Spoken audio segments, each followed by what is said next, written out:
nanoHUB-U, online instruction. Welcome back to Unit 4 of our course on quantum transport. This is the 6th lecture. Now,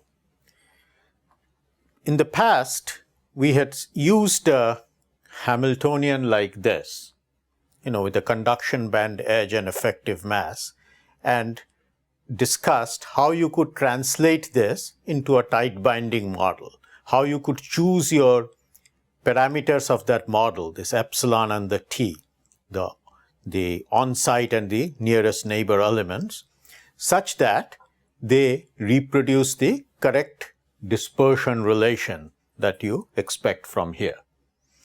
Now, later in Lecture 6 in Unit 3, we talked about how to include a vector potential. And there we saw again, you could use the same model, and the on-site element remains the same, but these nearest neighbor couplings need to pick up a phase factor that is related to these vector potentials. And again, if you do that, it will give you the correct dispersion relations. Correct meaning the dispersion relations for small k. You cannot mimic it exactly for all k, but for small k's it will match. Now, what we have done in the last lecture of this unit is we included spins. And so we picked up this I and we picked up these spin-dependent terms, the ones that involve sigmas. So these are operators, but the operators is again a 2x2 matrix operator, right? So you have these i's and sigmas, and the question is, how do we translate this into a tight binding model like this? And the basic result is that yes, you could still visualize it much the same way, but here there's this on-site element was a number, epsilon. Now the on-site element will itself be a 2x2 matrix, alpha. Similarly, nearest neighbor coupling was, say, t to the power I phi x. This will now be again a 2x2 matrix beta x. And this will be beta y. And what you get here, what appears here will be the conjugate transpose of that. So here it was the conjugate. Now it's a matrix. And the overall thing has to be Hermitian. So this will be the conjugate transpose of that, etc. So this is, I guess, what we'll be trying to show, and our objective is to come up with the expressions for these alphas and betas such that it corresponds to this Hamiltonian that we obtained in the last lecture. Now, this is relatively easy to do if we forget this lower one, which means if we just look at the I part of it, then it's relatively straightforward. So let's first discuss that, and then we'll go on to these. Okay, so we first drop that. So in that case, actually, the answer is very simple. It's like this. The alpha is just epsilon times I. So here it was a number. Now this is a 2x2 matrix, but it's basically epsilon times a 2x2 identity matrix. Similarly, beta x is just the number here times I. Beta x dagger, that's this conjugate transpose of this. Of course, we only need to take the conjugate. The transpose of I is still I. So you get that. So it's just that number times I. So, and same with beta y and beta y dagger. So that's the result. Let me quickly explain why that works. Okay.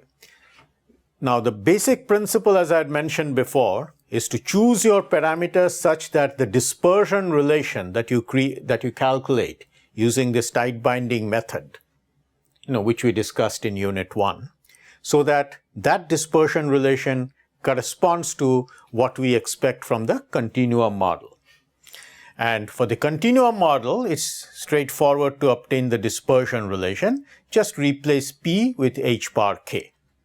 Right? So Px becomes this h bar k, h bar square k square, and I guess I've taken the h bar from here, divided it in there. And so from here you can get there just with P equals h bar k.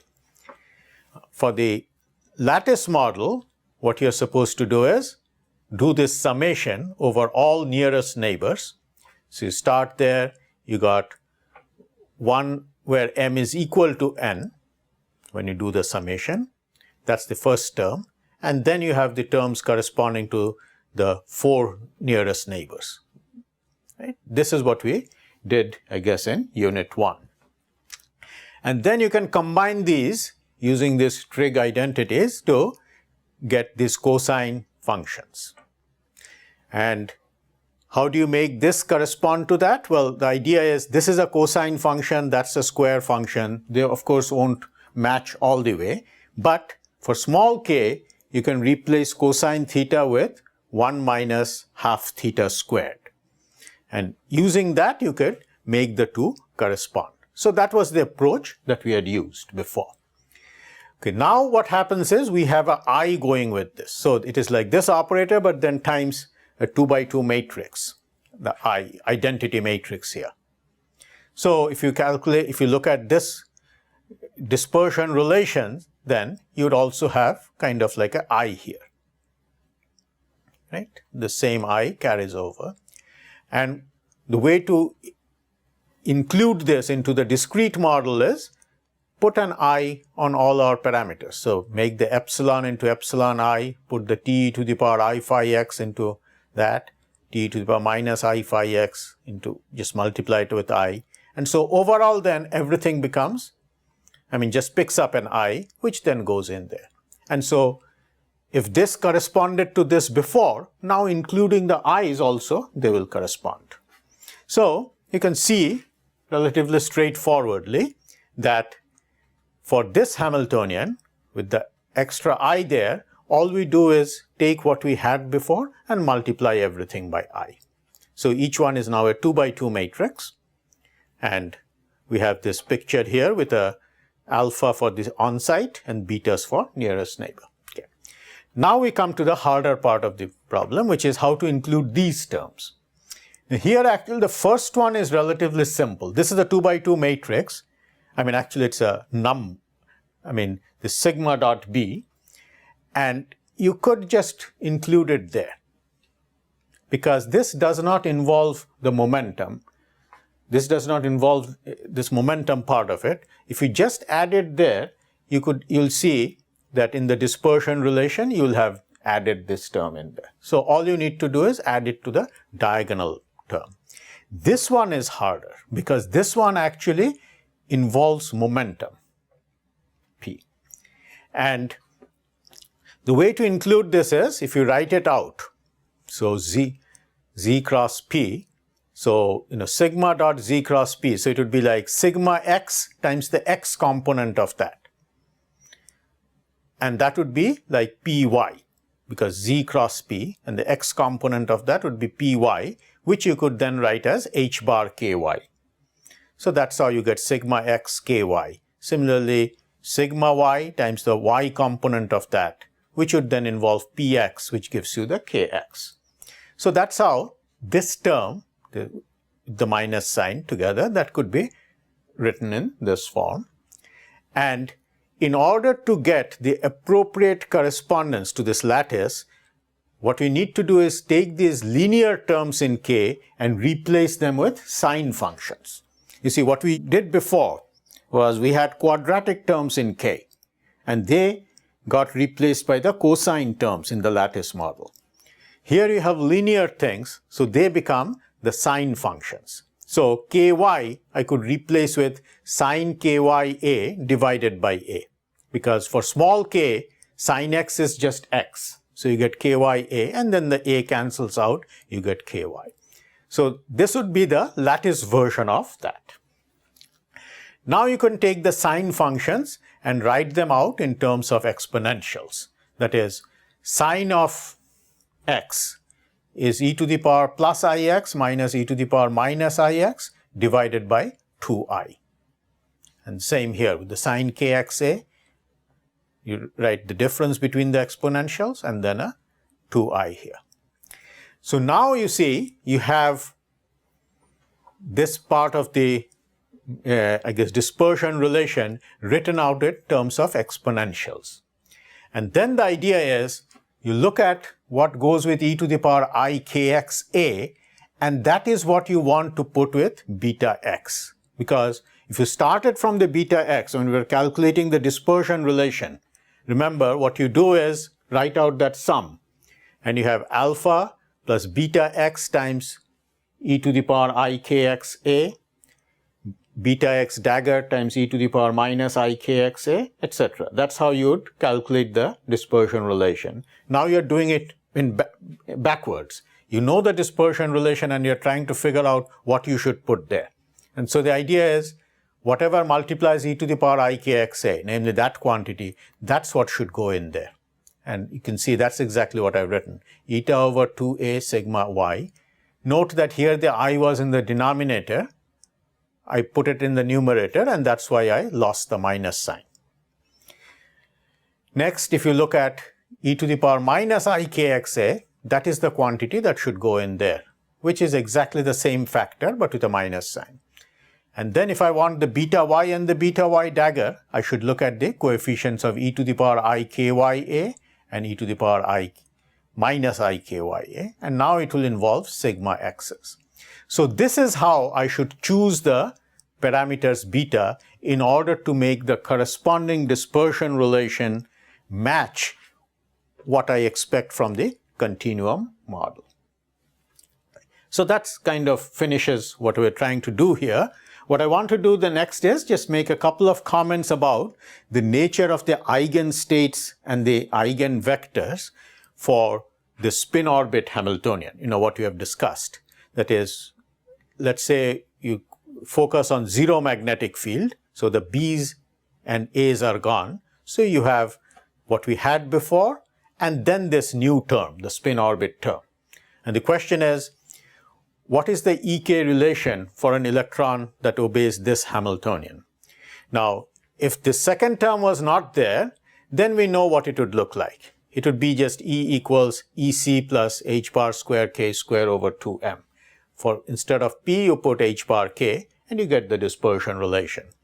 And now we have an I, so there are kind of two eigenstates, an upspin and a downspin. Now, question is, what effect does this have?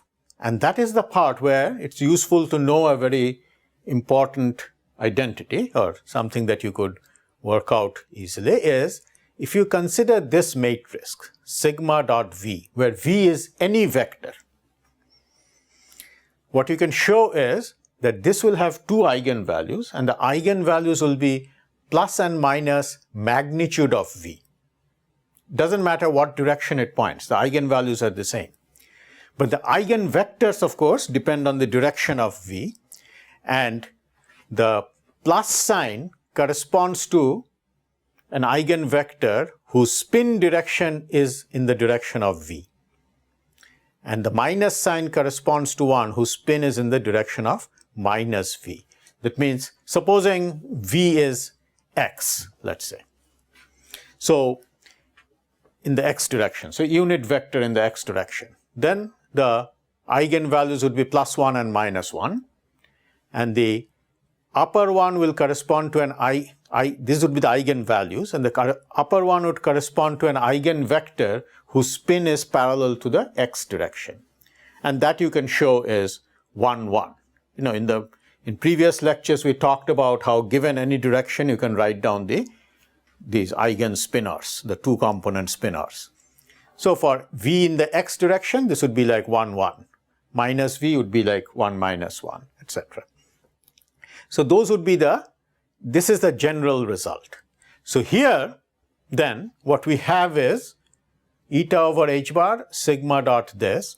So what you'd expect then is that the eigenvalues for corresponding, because we have added this, will have plus minus eta times k, where k is the magnitude of k. That is, you see, we want the magnitude of this quantity. This is the vector. And what is this vector? Well, it's the transverse component of p, the momentum in the xy plane. And so that would be h bar times k, and you want the magnitude of that. And the h bar cancels this h bar that I have there. So these would be the two eigenvalues now. They have split. So instead of having one parabola, you'd now actually have two things there, right? This part. And the upper one, the plus sign, would correspond to a spin which is parallel to minus z cross k, because if the spin is parallel to minus z cross k, then you see overall you get a plus sign because of that minus sign there. So that would correspond to this one, and the minus sign would correspond to a spin which is parallel to z cross k. So let's just explore that a little further. So the idea is that supposing at a given energy we ask which k's are eigenstates corresponding to a given energy. Now if you didn't have this part, then you might have said, okay, for a given energy, the allowed k's lie on this circle, right? All those which have the same edge, k square. Okay. Now, what would happen is, if the spin is parallel to z cross k, then you have this minus sign here. So what that means is, for the same energy, you have a negative sign, something subtracting, assuming the eta is a positive number. And so for the same E, you will now need a little bigger k. So if you draw all the states that contribute to a given energy, you'd find that the circle got a little bigger. You'd have to use a slightly bigger magnitude to get the same energy. On the other hand, if you looked at the other one, the plus, then there's a plus. So for the same energy, you kind of need a smaller k. So the outer ones have spins that I've shown. The way I get this direction of the spin is, I look at z cross k. Because if I'm here, the k is in this direction, in the x direction. The z is coming out of it. So when I take z cross k, I get that vector. So that's the direction of the spin. So an electron whose momentum is in this direction, the spin would be in that direction, and that would correspond to this state. If the spin were opposite, that's also an eigenstate, but that would be somewhere here for the same energy. And so on. So as you go around, of course, the direction of the spin is always perpendicular to the k. Now, what that means is that the ones with the spins that are in the direction that I've pointed out, those will have a bigger magnitude of k, and you can see it's a bigger circle, so there's more number of states and more number of modes as well. And so spins that are in the direction I've shown will have a larger density, number of modes, density of states, etc., compared to the inner circle, which corresponds to exactly the opposite spin. So this one corresponds to a spin pointing downwards, and that one will have a lower number of modes, lower density of states. And this is the point that I had made in the introduction briefly, that because of spin-orbit coupling, what happens is, see, usually whether you are going to the right or to the left, you have the same number of modes. But now, I guess the spin and the direction of travel are coupled. So if you are thinking of states that are moving to the right, they will tend to have their spins pointing upwards more than pointing downwards. On the other hand, if you look at the states that are traveling to the left, the minus kx ones, they will have their spins pointing downwards rather than upwards. And this situation is very different from what you'd have if you had a term like this. You see here, as you know, this term came from a term that looked like sigma dot z cross k. Whereas here it is like sigma dot, say, a magnetic field. Now, in that case, you still have kind of two circles, but one of them corresponds to spins that point along b, and the other corresponds to spins that point along minus b. And it's nothing to do with k. So magnetic materials you could think of as if there's an internal huge magnetic field, which causes splitting of that type. And in that case, what happens is all the up spins have, say, more modes than down spins. And up meaning those that are along magnetic field, down could be those that are opposite to the magnetic field. So it's the magnetic field that determines things. But in spin-orbit coupling, it's like every state feels a magnetic field that depends on its k vector. So if you're moving in this direction, you feel a effective magnetic field that's like z cross k. So let's say it's in this direction. Whereas if you're moving in the opposite direction, you feel a effective magnetic field in the opposite direction. So every state feels a different magnetic field, which is why the eigenstates, the spins of the eigenstates keeps changing. So this is the physical implication of the math that we discussed. And this is often useful when you're trying to understand or interpret experiments. So with that then, I guess what we have done so far is we have talked about magnetic contacts, talked about this nature of spins, these vectors and spinors, and we have talked about the spin-orbit coupling and how you include it into the Hamiltonian. So given all that, I guess you could use the NEGF equations to calculate any quantity you want. And what we'll talk about in the next lecture is how you interpret those calculations. Like if you calculated the Gn, which as you know is like the electron density, how would you extract information about spin density, for example, from Gn? So that's what we'll do with the next lecture. Thank you.